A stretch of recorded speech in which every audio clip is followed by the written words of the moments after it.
అక్క రోజక్క ఏదో మాట్లాడడానికి మళ్ళీ మైక్ పెట్టుకుని వచ్చేసినావు కదా, ఎంతసేపటికే శవరాజకీయాలు చేస్తావు తప్పితే నీకు మామూలు కాన్సెప్ట్ మాట్లాడడానికి ఏమి ఉండదు కదా. ఎందుకంటే మాట్లాడడానికి అక్కడ ఏమీ లేదు.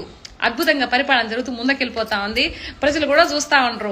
నువ్వేదో మళ్ళీ ఈ రోజు ఒక బురద బుయ్యాలని చూస్తే ప్రజలు ఎట్ట నమ్ముతారు? మీరు ఆల్రెడీ అక్కడ కిస్మిస్ అంతా కలిపేసి పులిహోర ఏదో కలిపేసింది కాబట్టి 11 సీట్లు మిమ్మల్ని కూర్చోబెట్టారు. ఎంతసేపటికి మన తిరుపతి సంఘటన జరిగిపోయిన గురించి వదిలేశారు. ఏమి కళ్ళేమని కాకులు ఎత్తుకుపోయింది. ఇక పవన్ కళ్యాణ్ గారు, చంద్రబాబు నాయుడు గారు వాళ్ళ దగ్గరికి వెళ్ళి మాట్లాడి చేసింది చూడలేదు నువ్వా? అబ్బే ఎందుకు చూస్తావా? జగన్ చేసి మాట్లాడి మాటలే చూస్తావు. మిగతా ఏ పరిపాలన చేసేదంతా పార్టీ నాయకులు మాట్లాడేదంతా నువ్వు చూడవు కదా. ఇంకో మాట కూడా ఏందో అన్నావు కదా నువ్వు, ఆడపిల్లకాయల మీద అత్యాచారాలు జరిగిపోతా ఉన్నాయి. ఓ మే అక్క మ్యా అని గుర్తులే, ఎంతో ప్రేమగా మ్యా అని పిలుద్దాం అనుకున్నా. అబ్బే వద్దు, నీకు మ్యా సూటబుల్ అవదులే. నీ మీద నాకు ప్రేమ లేదక్క, అందుకని అక్క అని పిలుస్తా. అక్క రోజక్క, నువ్వు పదవిలో ఉన్నప్పుడు ఒక్కసారి ఆయన మాట్లాడినా అక్క?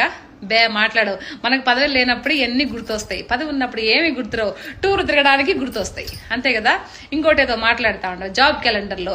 ఇప్పుడు పరిపాలన టీడీపీ పరిపాలన వచ్చేసి 6 నెలలు 7 నెలలు అవుతుంది. సరే జరగాల్సిందే జరుగుతుంది. ఇంతకుముందు జరిగిన పరిపాలన గురించి మాట్లాడుకుందాం మనమా.